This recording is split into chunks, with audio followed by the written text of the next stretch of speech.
And now, your host, Couch Tomato! Hey, I'm Couch Tomato and I'm joined by Hulk. Welcome to Stuff for Movie Buffs, and today we're talking Solo, a Star Wars story. Before we get into that, I want to give a huge thank you to our Patreon supporters. That's the best way for you guys to support the show. I want to give a shout out to Gilbert Guerrero for supporting the show. With your support of our Patreon, you're automatically invited to our private group chat where we discuss movie trailers, movies we like, movies we hate, and topic like today's show. Also, I want to give a huge thank you to Ratchet Command. He supported the show with the $20 pledge. Thank you. As a result, for his huge support, he'll be producing a Couch Tomato video that will be airing on the channel in the next coming weeks. So thanks, guys. All right, so we're going to be talking about A Star Wars Story. It was actually released last night. Hulk, we had a conversation about Solo, A Star Wars Story, and how I felt about it last week. Care to elaborate on our conversation? You wasn't too enthused on seeing it. Like, you were basically going to pass on it. You didn't feel like it was worthy of a movie going, like actually going into the theater and seeing it. So, I mean, you've made this well known that you're not going to just go blindly to see a movie just because it's a blockbuster. So you was just like, nah, you was not going. And the funny thing is, I signed up for MoviePass recently. So to get my money's worth, I actually have to see movies that I typically wouldn't pay for because you're paying a fixed rate. And I think it's just a matter of time for those guys are out of business. But nonetheless, it is something I'm probably going to see. They keep changing the prices, so you might be right. Like, yeah, I'm just not interested in seeing it first week, definitely. So I know last week when we were talking about, I kind of tried to trick Hulk into seeing it without me. I'm like, hey, Hulk, you're interested in seeing Solo, A Star Wars Story, right? And Hulk was like, yeah. And it's like he kind of answered generically. And I was like, all right, great, because I don't think I'm going to be able to see it. So what'll happen is you'll watch it and then you'll basically tell me about it on the podcast because I still want to do an episode about it, but I don't think I'm going to get around to doing it. And Hulk was like, what are you going to be doing? I was like, nothing. I just don't want to watch it. And Hulk was like, all right, I'll watch it. Then you text me yesterday. Yeah. This movie's about to be released. And what did you send me, Hulk? I was just like, yeah, I'm going to pass on Solo, Star Wars Story. Exactly. So, yeah. And I thought it was just me because when they announced Solo, A Star Wars Story, this is before the news came out. Like all the background stuff. And I hadn't been hearing about that until you kind of informed me about all the behind the scenes action and drama. But when it was first announced, I wasn't interested. Like, I'm just not really that, I'll get into some of that. But afterwards, I realized it wasn't just me who felt this way about not, really being excited about watching the Solo, A Star Wars Story. To my surprise, after your text, I realized it was the entire galaxy. So my next question is, why aren't fans happy about Solo? I think they just never launched it correctly. Even like, I remember when the title first came out, they had a lot of criticisms from the fans. They were just like, oh, this title seems weird. It seems clunky. Like, it's just unimaginative. Like, there was no, they weren't creative with the title. So right off the bat, they got the fans off with that. Even like with the announcement of this character, like being, brought to the screen, they felt kind of cheated because they wanted, I don't know, fans are very picky as far as like, there's so many other Star Wars stories that haven't been told. So they feel like, okay. Oh, really now? Yeah, like they really feel like, okay, especially with the history with, with some of the books that they've written, things like that. Fans want something different, especially when, they've had the prequels, they've had other stories told. They felt like, okay, Han Solo, can you really, really recapture that magic that Harrison Ford already brought to the character? And then, so you're gonna have to cast someone totally new. And then, like I said before, like there's certain other stories that fans want to see, and then you're bringing in this one necessarily. Like it didn't really grab the attention of the fans. And then like to continue on after that, like they had, like you mentioned before, almost 80% of this movie was reshot. That's nearly unheard of. Like you're basically, that's the entire movie except the credits. Exactly. So I can't imagine like things were, you know what I'm saying? Like if you have to reshoot 80% of it, if you have to change the directors midstream, obviously something went wrong with the planning. And you could see that like just with the first trailer, that wasn't necessarily received well. Like it was people were not as excited as far as, I forget how to pronounce his name, Alden Ehrenreich. I haven't been paying attention to anything about this movie. I just know Donald Glover's in it, and so is Emilia. Yeah, that's about it. So people were white man can't jump. So it's just like with his presentation, they were just like, he seems kind of wooden. He doesn't have that necessary charisma as Harrison Ford, which is expected because with certain characters, you just can't duplicate. He's gonna come in and bring in his own version of Han Solo. It's not gonna necessarily be the same one as Harrison Ford. So with that, who's the first biggest trailer out of the original trilogy? Who's the biggest star from the Star Wars, the original trilogy? Who became the biggest star?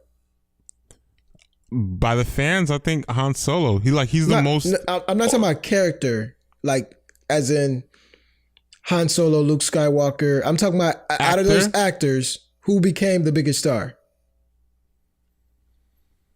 And you had it right. It's Solo, but it's just important that we acknowledge it's Harrison Ford. It's Harrison Ford, gotcha. So if they needed to do something, Harrison Ford obviously brought the magic to that first trilogy. I do believe you need a star power to make a franchise. No pun intended. Yeah. So it's like you could argue that Harrison Ford was the driving force of that original trilogy. I thought it would have been easier for them to just focus on somebody else, whether it be a Luke Skywalker story, like what was he doing before Return of the Jedi, etc.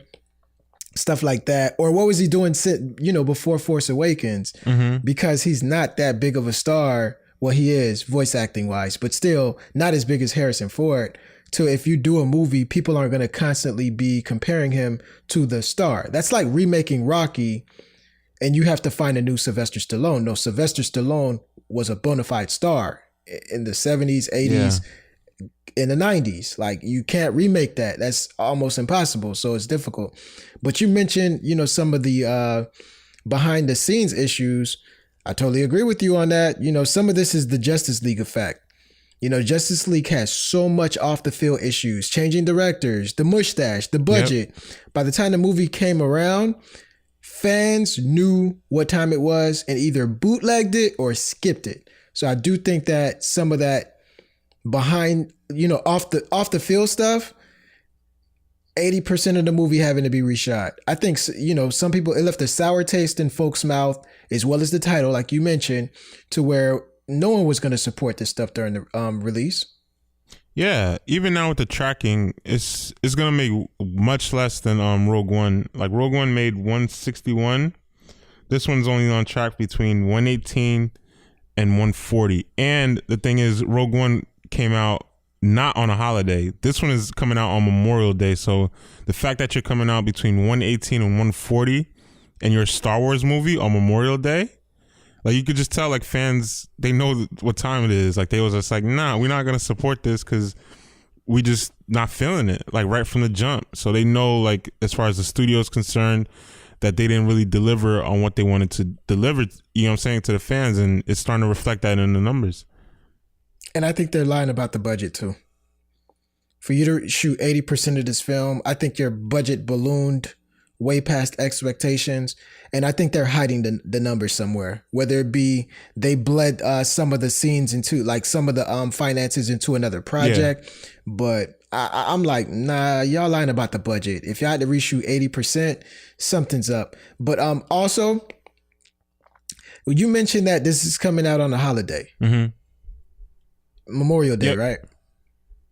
All right, so it may be that, I don't know, like I feel like there's so much noise. Like typically when Star Wars comes out, it's like the main event. But no, I don't know if this is Star Wars' fault, but it may be a cultural thing. But most of the conversations that I've had this week have been about the NBA playoffs, the NFL flag policy, Jake Gyllenhaal can't be Batman and Mysterio at the same time, and basically the Shazam poster. Solo hasn't really come across like my newsfeed, my text messages, or my conversations. Like I basically had to force a conversation in the group chat that we're in, and it feels like, okay, some guys are going to support it, but they're not talking about it. So I'm like, why aren't you guys talking about this? I thought this was like big news. So, Solo had a director change, and we talked about some of that, and a lot of the behind the scene fiascos. So fans are probably expecting this movie to do bad. So it looked before the trailers, I just felt like this don't look good. It don't sound right. So I know it's going to be bad. So we're in an age where you can't just take my money.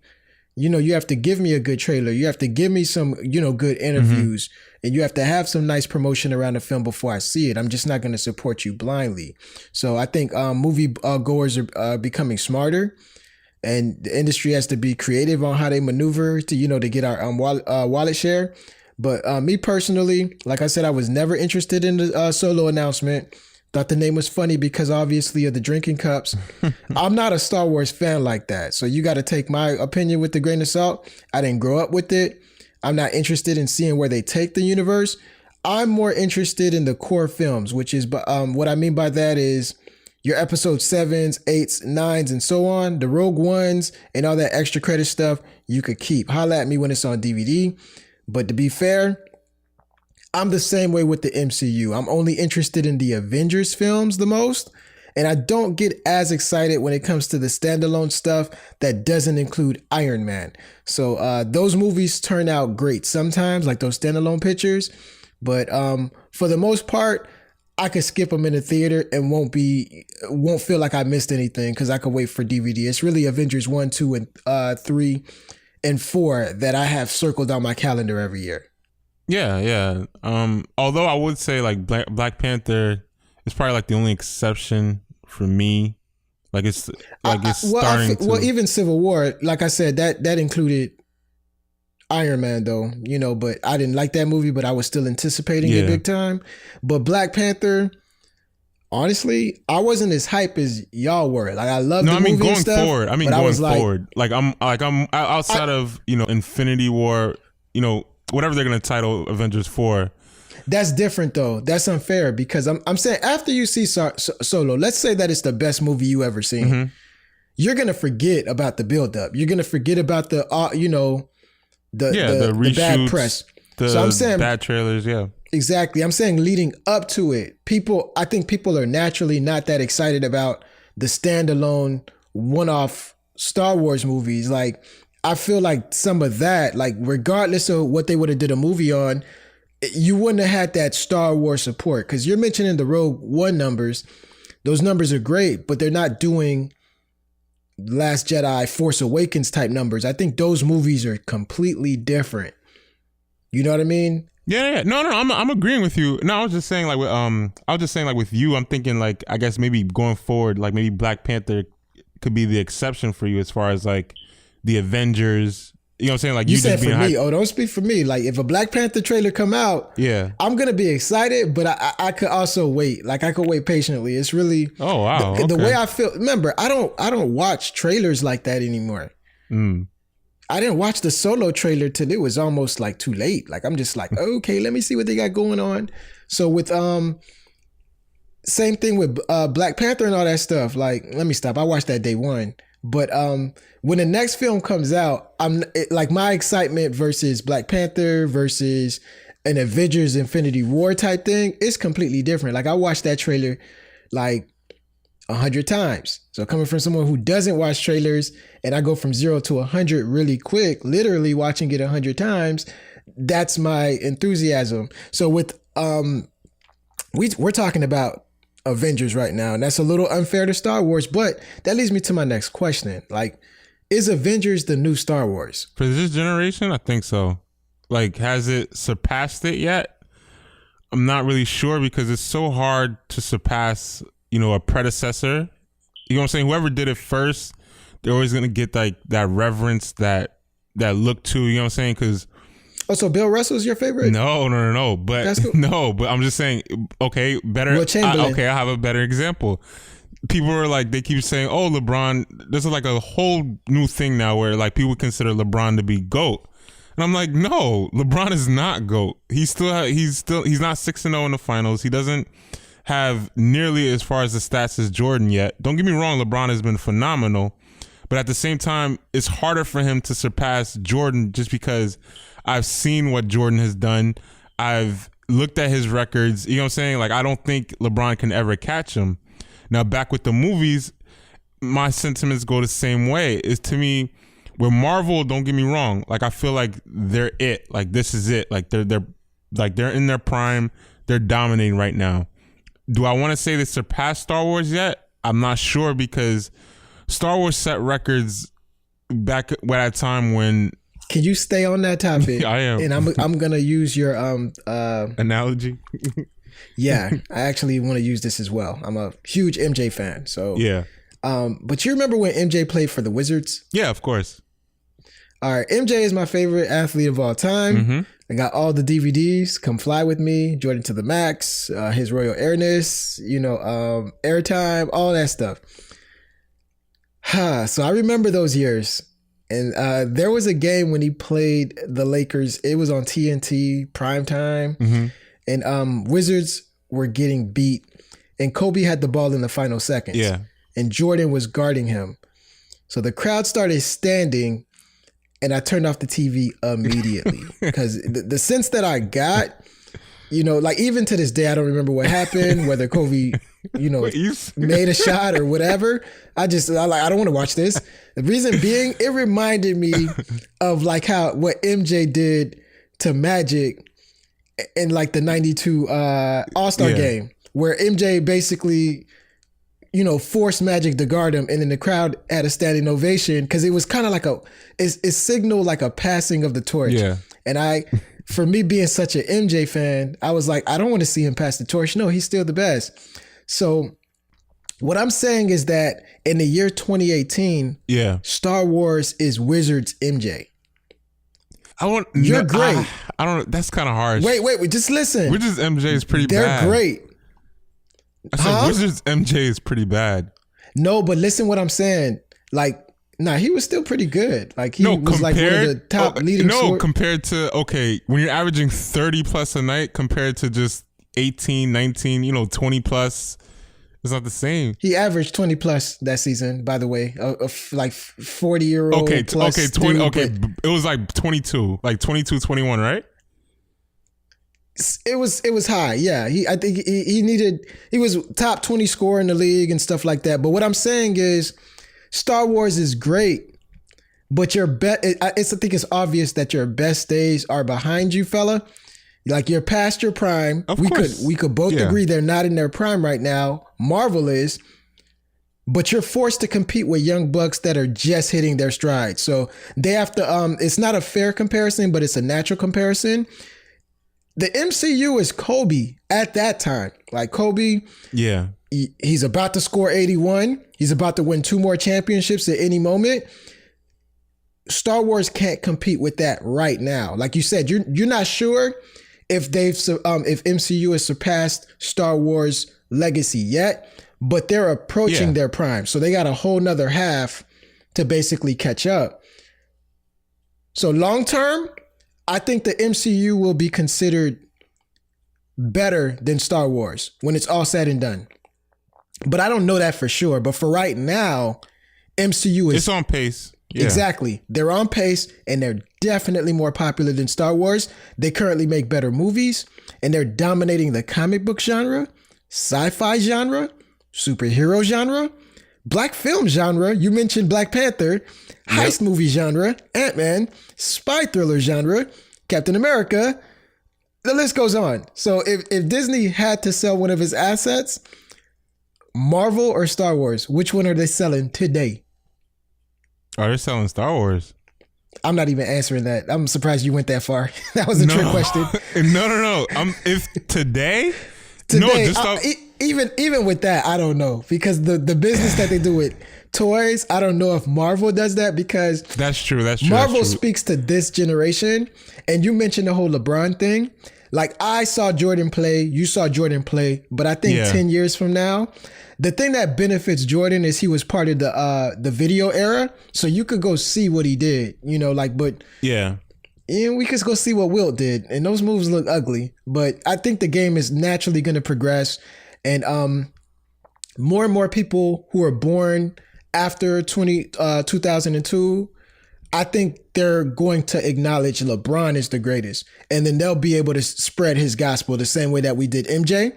So I think when we're dead, like, I think people are going to say, no, LeBron is the greatest. And then his stories will become legend, and they'll tend to embellish on a couple of things, even though they didn't embellish on MJ. I saw that stuff.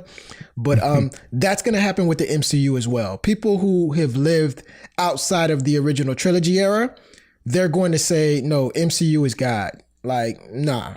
They're like, growing up, it was MCU. Nobody was really jocking Star Wars like that. And a funny thing, funny story, I visited the site that should not be named, but that's not the funny part.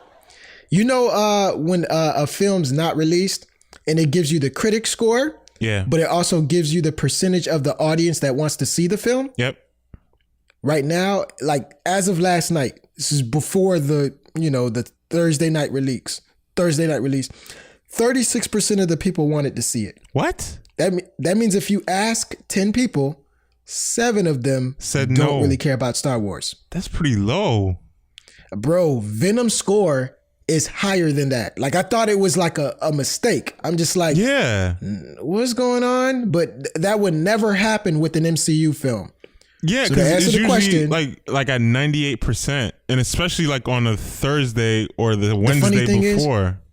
I've never seen a film that was under 90%. Like, even bad movies. Yeah.